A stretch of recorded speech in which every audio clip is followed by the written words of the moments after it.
This is the Whole Care Network.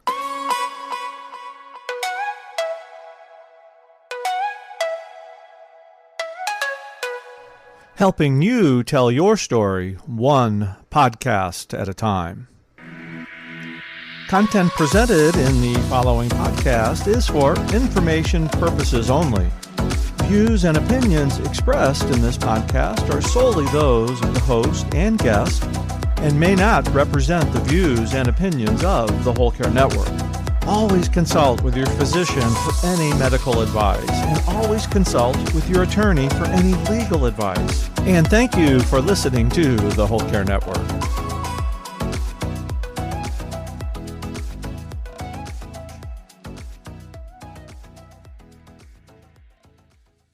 Welcome to the I Saved You, Now Do the Dishes podcast. I'm author and speaker Carrie Severson. In each episode, I'll share stories and tips from my experience with caregiving and advocacy through my husband's cancer journey. Hi, thanks for being here. Welcome to the I Saved You, Now Do the Dishes podcast. So the last I left you, we were exploring what it's like to file complaints against healthcare professionals. You know, a lot of times I felt like it was me against this system. In a lot of ways, I really do feel like it is. Hopefully, things change for caregivers this year. Hopefully, we have more support in all aspects, from financial support from the government. Hopefully we get looked at with a little bit more respect from healthcare professionals.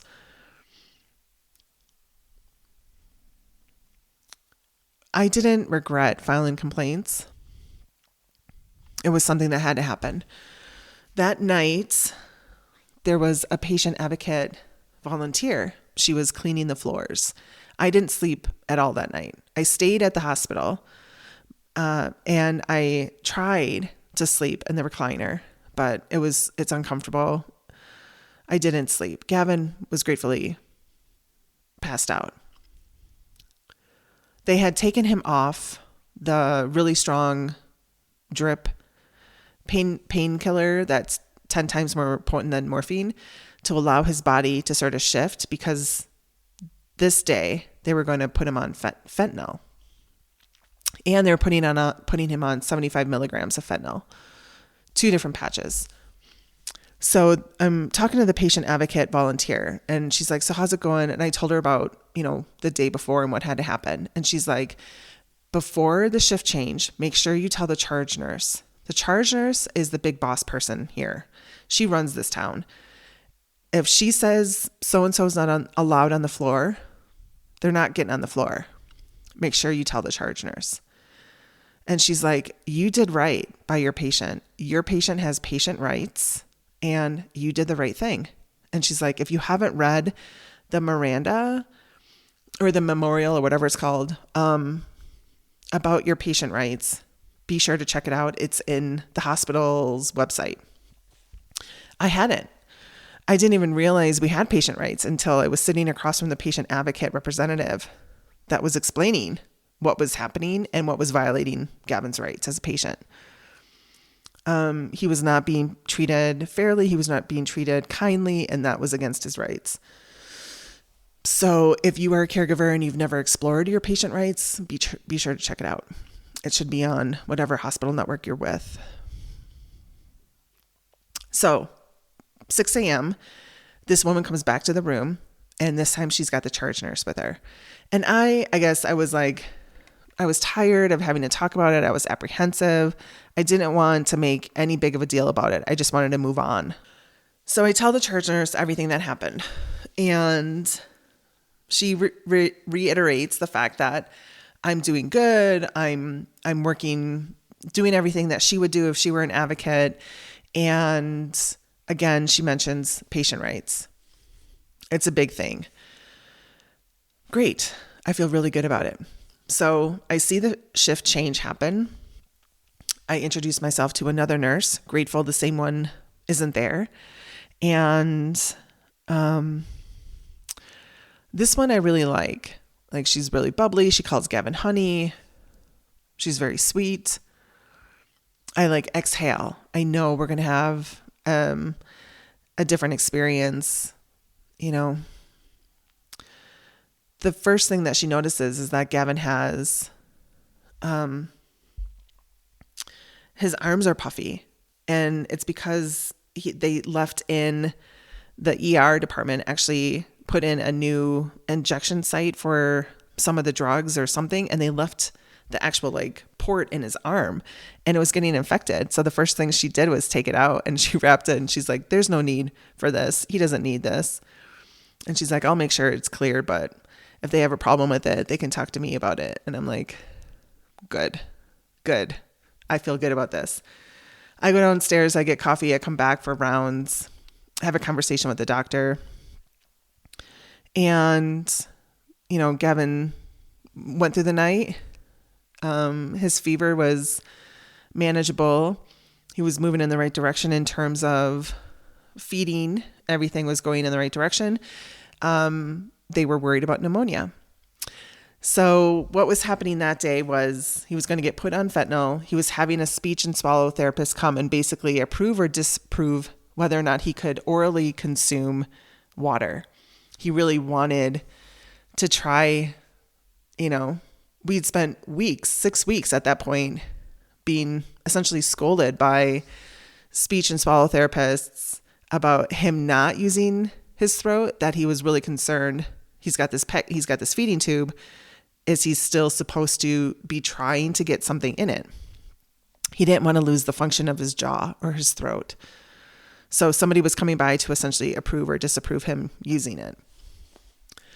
So I get coffee, I come back, and the nurse is taking off her gloves, and she's like, all right, he's on fentanyl. And I'm like, great, fantastic. I sit down, I recline the chair. She comes racing back in the room, puts on new gloves, rips off the fentanyl patches, and flushes them down the toilet. And she doesn't say anything to me. And I'm like, he's not on fentanyl anymore? And she goes, no. He just got the wrong dosage. And she said it in a really weird way. And again, my intuition goes off. My spidey sense is crawling up my back. I'm like, why did he get the wrong dose? The palliative care guy wrote in like 125 instead of 75. Okay.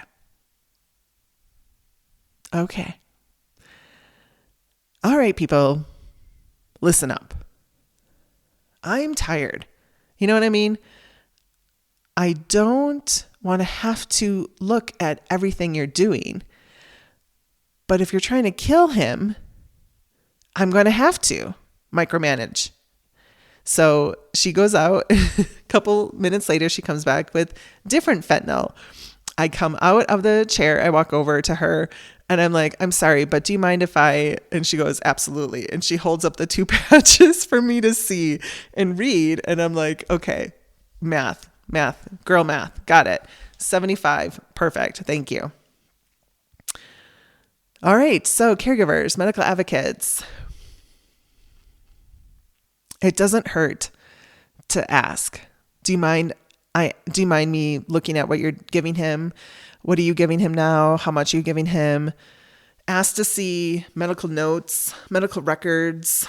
Everything should be updated in the portal. So if you feel like he's getting or she's getting something wrong, you know, it's sad to say, but mistakes happen, right?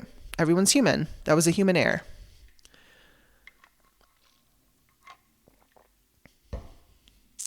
But I check just in case. So Gavin goes down for, Gavin is scheduled for radiation that day. And after he gets put on the right fentanyl dose, I meet this beautiful, bright, bubbly, really friendly PA. And she introduces herself, and I kind of stop her and I'm like, wait, so are you our new PA? And she goes, yes, I'm terribly sorry for your experience. I'm here to make your life easy. And I really appreciated she said that. I'm assuming she said that because the old PA told Gavin he was making her job hard twice. So I appreciated that. She's like, I'm here to make your job easy. And she goes, the first thing I'm going to give him is liquid anti-anxiety to get him back on radiation. And I celebrated and I laughed and I clapped and I was like, liquid anti-anxiety came at like 8 a.m. the next day. I'm like, was this hard for you to get? And she goes, no, not at all. It's actually stored in the storage room. I'm like, see, I knew that woman was full of shit. So Gavin is prescribed liquid anti-anxiety medication 30 minutes before radiation. So, it gets put in his file. It gets put in a little lockbox for the nurse to administer before he gets taken down. And I'm like, okay, before we leave, I need you to write a prescription so that we walk out of this place with a big old vial of that stuff, because he'll need it for the rest of his treatment. And at this point, he still had like 14 sessions left. And because he was having trouble actually doing radiation at the hospital, his end date kept getting pushed back. So now he was, we're looking at the middle of March before this thing was really going to end. So she pushes anti-anxiety. He goes down for radiation. He comes back up. His head's like basically on his lap. I'm taking time in the quiet room. I move furniture around in the quiet room so I can lay down on the ground and put my feet up on the wall. I pray the floor is clean. I'm pretty sure it is, because I was talking to the woman who was like cleaning the floors the day before. I'm sure she mentioned the quiet room. I'm sure she cleaned it. I'm looking for like dust bunnies or spiders or like knots of hair. Don't see anything. So I lay down. I put my feet up on the wall and I stretch. Took care of myself. It felt really nice.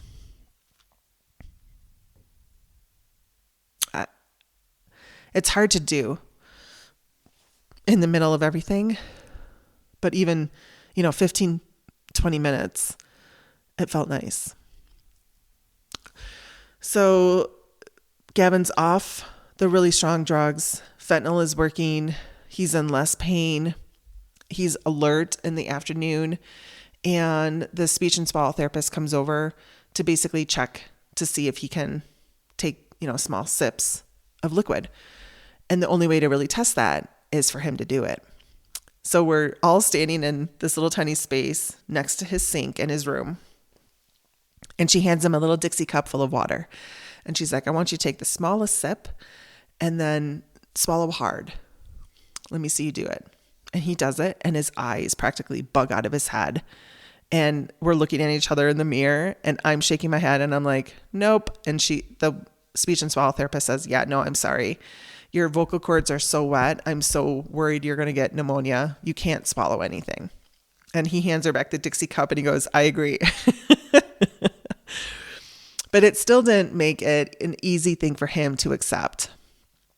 He had so much stripped away from him. He's not the same person. He's not in any of the same environment. His life is not anything remotely close to what it was.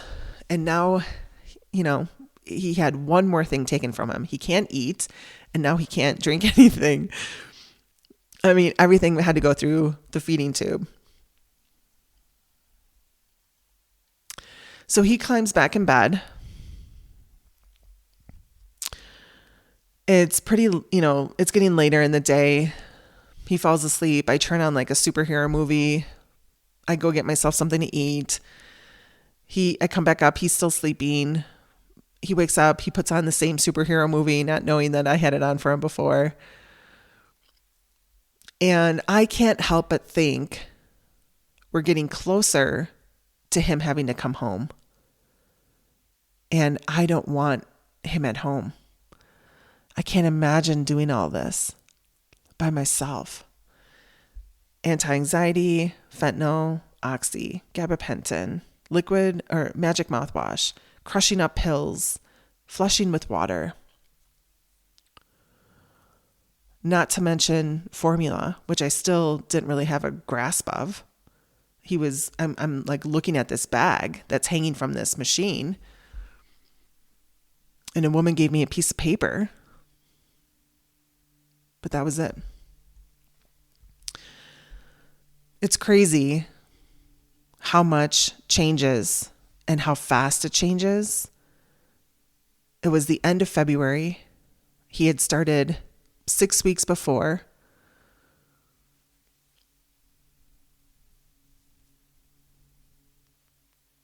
My job as his caregiver was not anywhere close to being done. So if you're in the middle of a really hard road, you are not alone. The feelings you have are valid. The fighting you have to go through is common. And yet your experience is so unique. You are not alone. I'll leave it there. And we'll pick up next time. If you're a caregiver, I'm thinking of you. I'm sending you a lot of love. Remember, it's always okay to have somebody else do the dishes. Until next time. This is the Whole Care Network.